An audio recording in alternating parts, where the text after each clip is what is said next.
कीते ने। एक हुण साखी गुरु बाबे दे जीवन जो लड़ी चलदी पई आ, फिर अर्थ समाप्ति कर दांगे करके। गुरु नानक जी बगदाद की धरती ते जांदे आ। बगदाद की धरती जिहड़ी है ना, बगदाद बहुत पुरातन शहर होया ते एक इकलौता इहो जिहा शहर है जिहदा कदे नाम नहीं चेंज होया। नहीं ते अक्सर शहरां दे नाम जिहड़े राजे ने आउणा वो लुट के जाना ते नाम बदलते रहने। बगदाद दा जदों असीं हिस्टरी पढ़दे हैं ना, इनसाइक्लोपीडिया ऑफ बगदाद ਉਹਦੇ ਵਿੱਚ लिखिया कि बगदाद कला शहर नहीं, रब वालों मिलिया एक तोहफा है। इन्ना खूबसूरत शहर है, इन्नियां बंदगी वालियां रूहां इहदे विच होईयां ने। इसे करके गुरु नानक जी बगदाद की धरती ते गढ़ च गए। इस शहर नूं नौशीरवा एक राजा होया जी, उन्हें वसाया सी। इस शहर की वडियाई की है, उत्तर वालों दो नदियां होंदियां ने, दजला ते फरात। इत्थे आके मिलदियां ने, इथों अगां फिर वख हो के ते अगे बसरे जाके फिर इकट्ठियां हो जांदियां ने। कहंदे जी इहदी खूबसूरती वधाउंदे ने दो दरिया। तीजी बेनती, इथों दा एक बड़ा कामिल कह लो, बड़ा पहुंचा होया अब्दुल कादिर एक फकीर होया, जिन्हां नूं दस्तगीर किया जाता है, जो साखी अगे चलदी है। ते भाई गुरदास जी भी ते गुरु नानक दी बाणी च भी ये शब्द आया दस्तगीर। ਇਹਦਾ ਜਿਹੜਾ जन्म है ईरान का एक इलाका है जिलान, उत्थे 1078 ईस्वी दे विच इस अब्दुल कादिर का जन्म होया। ते बाद विच बहुत लंबा समा बगदाद की धरती ते रहा। मुसलमानां दा कह लो कि ये अगे उस समय का आगू बन के रहा। ते जदों इहदी मौत हुंदी है 1166 दे विच, ਇਹਦੀ मौत एक बड़ा वड्डा मकबरा जिहड़ा अज भी मौजूद है बगदाद की धरती ते बनदा। ਇਹਦੇ ਜਿਹੜੇ ਅੱਗੇ ਗੱਦੀ ਜਾਨਸ਼ੀਨ ਨੇ, ਜਿਹੜੇ ਦੇ ਤਖਤ ਤੇ ਕਹਿ ਲੋ ਬਹਿੰਦੇ ਆ, ਉਹਨਾਂ ਨੂੰ ਦਸਤਗੀਰ ਕਿਹਾ ਜਾਂਦਾ ਹੈ ਤੇ ਇਹਦੀ ਸੰਪਰਦਾ ਵਾਲਿਆਂ ਨੂੰ ਕਾਦਰੀ ਵੀ ਕਿਹਾ ਜਾਂਦਾ ਹੈ, ਕਿਉਂਕਿ ਇਹਦਾ ਨਾਮ ਅਬਦੁਲ ਕਾਦਰ ਸੀ। ਹੁਣ ਇਹ ਸ਼ਹਿਰ ਦਾ ਥੋੜਾ ਜਿਹਾ ਆਪਾਂ ਪਿਛੋਕੜ ਦੀ ਗੱਲ ਕੀਤੀ ਆ। ਇੱਥੇ ਹੁਣ ਗੁਰੂ ਨਾਨਕ ਜੀ ਗਏ, ਨਾਲ ਵਾਲੇ ਦੇ ਸਾਥੀ ਮਰਦਾਨਾ ਜੀ ਹੁੰਦੇ ਸੀ। कहते ने भाई गुरदास जी की फिर बाबा गया बगदाद नूं, बाहर जाए किया अस्थाना। जो गुरु का सुभाव हुंदा सी, बसों च बहुत घट जाते सी, बाहर जाके बह जाना। ते महाराज ने उत्थे जाके कीता कि एक बाबा अकाल रूप, वेखो गुरु नानक नूं भाई गुरदास जी अकाल दा रूप कहंदे आ, उस परमात्मा दा जाया। एक बाबा अकाल रूप, दूजा रबाबी मरदाना। कहते मरदाना जी नाल ने इत्थे धरती ते बह के गुरु जी ने एक बाग दिती जी। दिती बाग, वो बाग वेखांगे उस किहड़े छे शब्द है भाई मनी सिंह ने लिखे ने। दिती बाग निवाज कर, हुणे बाग ते निवाजा शब्द मुसलमानां च मन्ने जांदे आ। मुसलमान जदों आपां हुक्मनामा लैने ना जी, ਅਸੀਂ कहने आ कि भाई साहब ने फरमान लै लिया, भाई साहब ने हुक्मनामा लै लिया, उठ जो भाई घरां दे कमी लगिए। मुसलमानां ते उन्हां दे काजी कह लो मुलाने वो बाग दिंदे आ। ते बाग दा इह भाव है कि सवेर दी नमाज दा टाइम होण वाला, आके तुसीं मस्जिद च नमाज अदा करो, जिवें असीं बाणी पढ़दे आ, सेवा करदे आ। हुण दस्तगीर उथों दा पीर रोज बाग दिंदा सी, ते बाग उच्ची बड़ी देनी पैंदी आ। दस्तगीर ने एक गल वेखी कि मैं हर रोज बाग दिना, मेरी बाग नाल पता नहीं कोई उठदा कि नहीं उठदा, पर अज केड़ा इस गुरु नानक बगदाद की धरती ते आया जिन्हें बाग दिती आ, दुनिया कमली होके उहदे मगर तुर पई आ। वेखो ये बाबे दी बाग सी, ओ बाग केड़ी सी? दिती बाग निवाज कर, ओ बाग सी। ध्यान नाल सुनियो, गुरबर अकाल, सत श्री अकाल, घर घर प्रणाम, चित चरनाम, सो प्रभु कृपाल, सो सर्व जियां प्रतिपाल। ए बाबे दी बाग सी जेड़ा सानू कज ਅਸੀਂ ਕਹਿੰਦੇ ਨੇ ਬੋਲੇ ਬੋਲੇ ਸੋ ਨਿਹਾਲ ਸਤਿ ਸ੍ਰੀ ਅਕਾਲ। ਬਾਬੇ ਦੀ ਉਹ ਬਾਗ ਜਿਹੜੀ ਬਗਦਾਦ ਦੀ ਧਰਤੀ ਤੇ ਦਿੱਤੀ। ਫਿਰ ਬੇਨਤੀ ਕਰ ਦਿੰਦਾ ਜੀ ਕਿ ਗੁਰਬਰ ਅਕਾਲ, ਸਤਿ ਸ੍ਰੀ ਅਕਾਲ, ਘਰ ਘਰ ਪ੍ਰਣਾਮ, ਚਿਤ ਚਰਨ ਨਾਮ, ਸੋ ਪ੍ਰਭੂ ਕਿਰਪਾਲ, ਸੋ ਸਰਬ ਜੀਆਂ ਪ੍ਰਤਪਾਲ। ਜਦੋਂ ਇਹ ਮੇਰੇ ਬਾਬੇ ਨੇ ਬਾਗ ਦਿੱਤੀ, ਜਿਹੜਾ ਬੰਦਾ ਕਦੇ ਅੰਮ੍ਰਿਤ ਵੇਲੇ ਉੱਠ ਕੇ ਅੱਲਾ ਅੱਲਾ ਨਹੀਂ ਸੀ ਕਰਦਾ, ਸਾਰੇ ਉੱਠ ਕੇ ਬਹਿ ਗਏ। ਇਹ ਬਾਬੇ ਦੀ ਬਾਗ ਸੀ, ਟੁੱਟੀਆਂ ਸੁਰਤਾਂ ਨੂੰ ਰੱਬ ਨਾਲ ਜੋੜਨ ਆਈ। ਕਹਿੰਦੇ ਦਿੱਤੀ ਬਾਗ ਨਿਵਾਜ ਕਰ, ਭਾਈ ਜੀ ਕਹਿੰਦੇ ਸੁਨ ਸਮਾਨ ਹੋਆ ਜਹਾਨਾ। सोने को बड़ी बड़ी अवस्था जी, ਅਸੀਂ ਜਿੰਨੇ ਬਾਣੀ ਪੜਨ ਵਾਲੇ ਆ ਨਾ ਜੀ, ਸਾਡਾ ਸਿਖਰ ਸੁੰਨ ਅਵਸਥਾ ਤੇ ਮੁਕਣਾ ਜਾ ਕੇ, ਜਿਹਨੂੰ ਮਾਝ ਨੇ 10ਵਾਂ ਦੁਆਰਾ ਕਿਹਾ, ਉਹ ਅਵਸਥਾ ਜਿੱਥੇ ਸਰੀਰ ਤੋਂ ਰਹਿ ਕੇ ਸਰੀਰ 'ਚ ਬੰਦਾ ਸਰੀਰ 'ਚ ਨਹੀਂ ਰਹਿੰਦਾ, ਫਿਰ ਸਰੀਰ ਤੇ ਆਰੇ ਵੀ ਚੱਲਣ ਤੇ ਥੱਲੇ ਜਪਜੀ ਸਾਹਿਬ ਹੁੰਦੇ, ਉਹਨੂੰ ਸੁੰਨ ਅਵਸਥਾ ਕਹਿੰਦੇ ਆ। ਉਹ ਚੌਥੀ ਅਵਸਥਾ ਹੈ, ਉਹ ਬਹੁਤ ਸਿਖਰ ਤੇ ਆ। ਕਹਿੰਦੇ ਸੁੰਨ ਸਮਾਨ ਹੁਆ ਜਹਾਨਾ। ਫਿਰ ਅੱਗੇ ਲਿਖਦੇ ਆ ਸੁੰਨ ਮੁਨ ਨਗਰੀ ਭਈ। ਪੂਰੀ ਨਗਰੀ ਦੀ ਗੱਲ ਭਾਈ ਜੀ ਨੇ ਕੀਤੀ। ਸੁੰਨ ਮੁਨ ਨਗਰੀ ਭਈ, ਕਹਿੰਦੇ ਆ ਦੇਖ ਪੀਰ ਪਿਆ ਹੈਰਾਨਾ। ਪੀਰ ਬੜਾ ਹੈਰਾਨ ਹੋਇਆ ਦਸਤਗੀਰ ਕਿ ਇਹ ਕੌਣ ਆ ਗਿਆ, ਸਾਰੀ ਨਗਰੀ ਜਿਹੜੀ ਆ ਸੁੰਨ ਸਮਾਨ ਚ ਚਲੀ ਗਈ। ਇਹ ਪੀਰ ਵੀ ਕੋਈ ਐਵੇਂ ਦਾ ਪੀਰ ਨਹੀਂ ਸੀ, ਇਹਦੇ ਕੋਲ ਵੀ ਇੰਨੀ ਤਾਕਤ ਸੀ।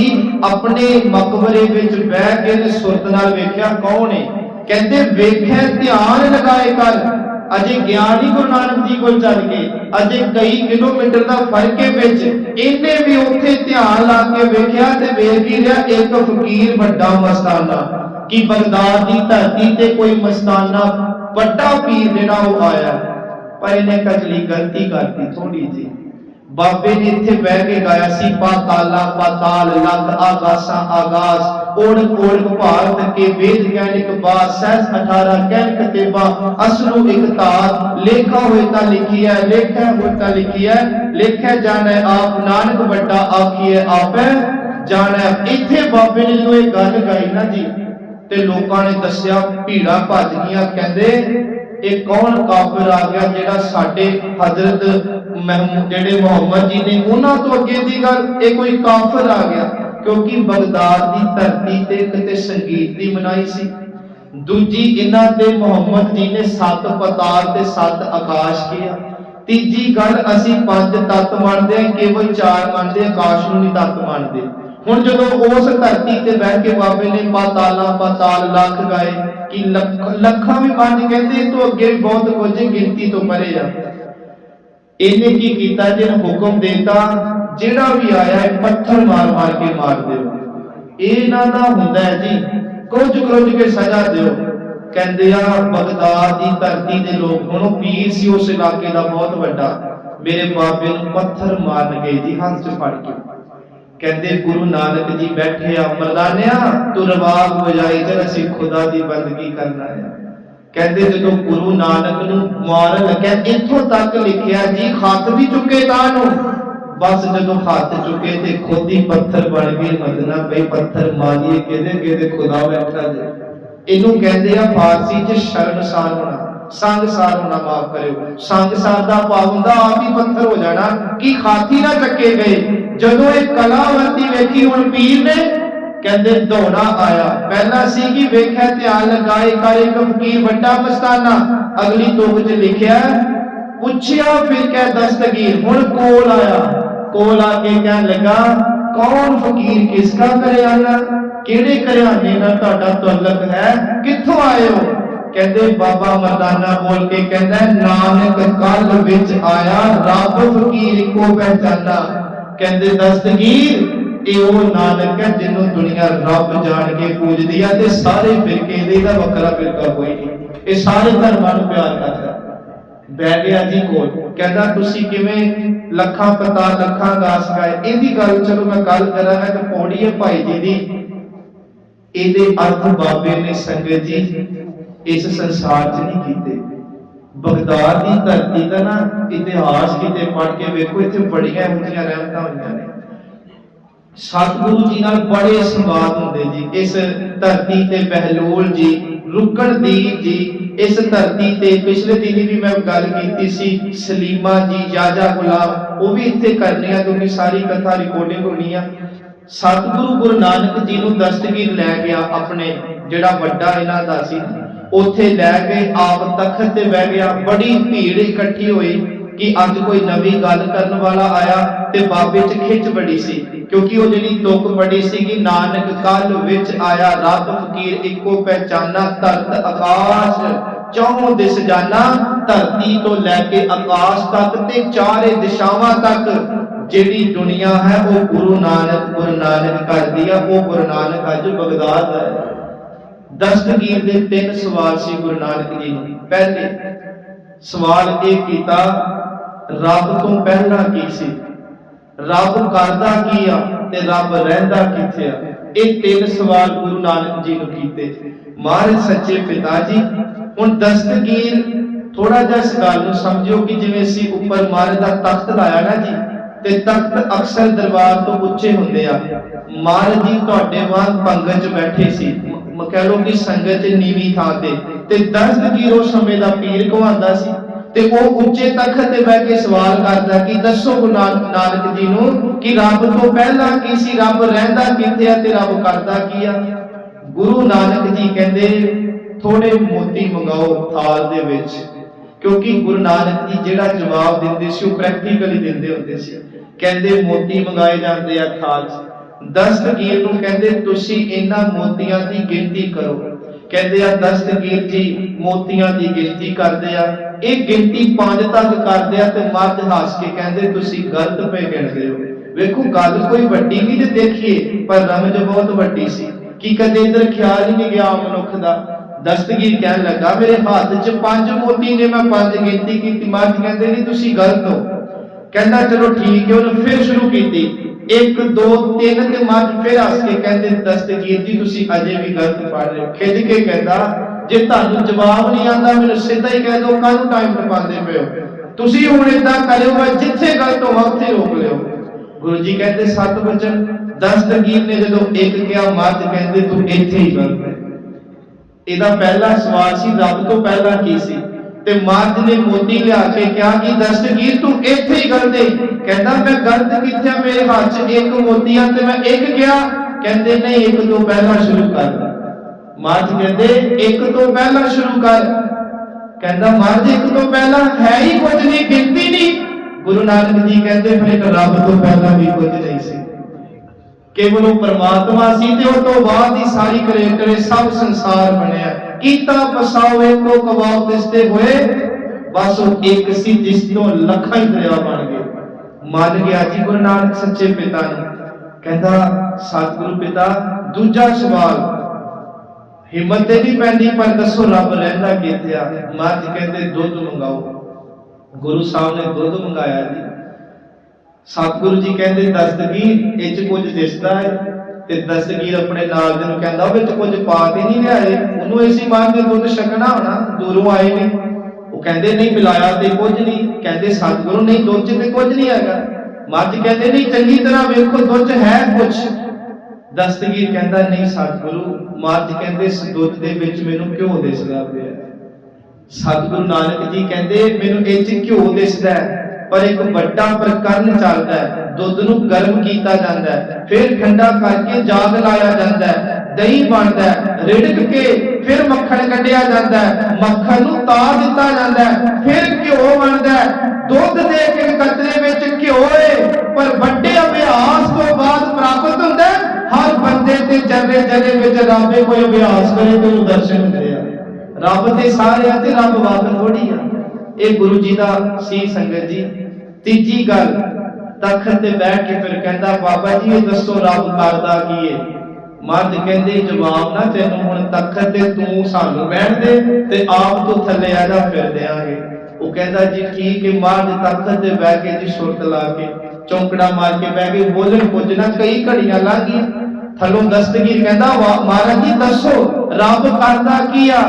ਗੁਰੂ ਜੀ ਹੱਸ ਕੇ ਕਹਿੰਦੇ ਬਸ ਆਹੀ ਕੁਝ ਕਰਦਾ। ਮਰਦ ਜੀ ਸਮਝ ਨਹੀਂ ਆਈ।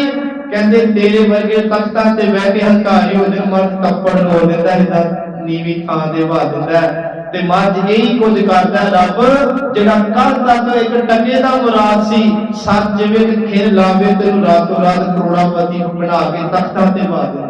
ਰੱਬ ਇਹ ਕੁਝ ਕਰਦਾ। ਖਿਦ ਮੈਂ ਨੀਤ ਕੀਟ ਕੋ ਰਾਜਪਾਲ ਬ੍ਰਹਮ ਗਰੀਬ ਨਵਾਜ। ਰੱਬ ਇਹੀ ਕੁਝ ਕਰਦਾ। ਕੀੜਾ ਖਾਪ ਦੇ ਪਾਤਸ਼ਾਹੀ ਰੱਬ ਇਹੀ ਕੁਝ ਕਰਦਾ।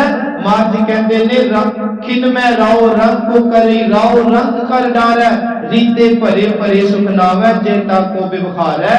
ਰੱਬ ਇਹੀ ਕੁਝ ਕਰਦਾ। ਦਸਤਗੀਰ ਸਤਿਗੁਰੂ ਸੱਚੇ ਪਿਤਾ ਜੀ ਕਹਿੰਦੇ ਨੇ ਇੱਕ ਖਿਨ ਲਾ ਕੇ ਜਦੋਂ ਅਸੀਂ ਇਹ ਪ੍ਰਮਾਣ ਮਹਾਰਾਜ ਦੀ ਬਾਣੀ ਦਾ ਪੜ੍ਹਦੇ ਆ, ਭੇਖਾਰੀ ਤੇ ਰਾਜ ਕਰਾਵੈ ਰਾਜਾ ਤੇ ਭਿਖਾਰੀ। ਇਸ ਹਿੰਦੁਸਤਾਨ ਦਾ ਇਤਿਹਾਸ ਪੜ੍ਹ ਕੇ ਵੇਖੋ, ਜਿਹੜੇ ਰਾਤ ਨੂੰ ਸੁੱਤੇ ਸੀ ਕਿ ਅਸੀਂ ਰਾਜੇ ਆ, ਇਹੋ ਜਿਹੇ ਕਮਰੇ ਹੋਏ ਸੀ, ਸਵੇਰ ਤੱਕ ਠੂਠੇ ਫੜ ਕੇ ਮੰਗਣ ਲੱਗ ਪਏ ਸੀ।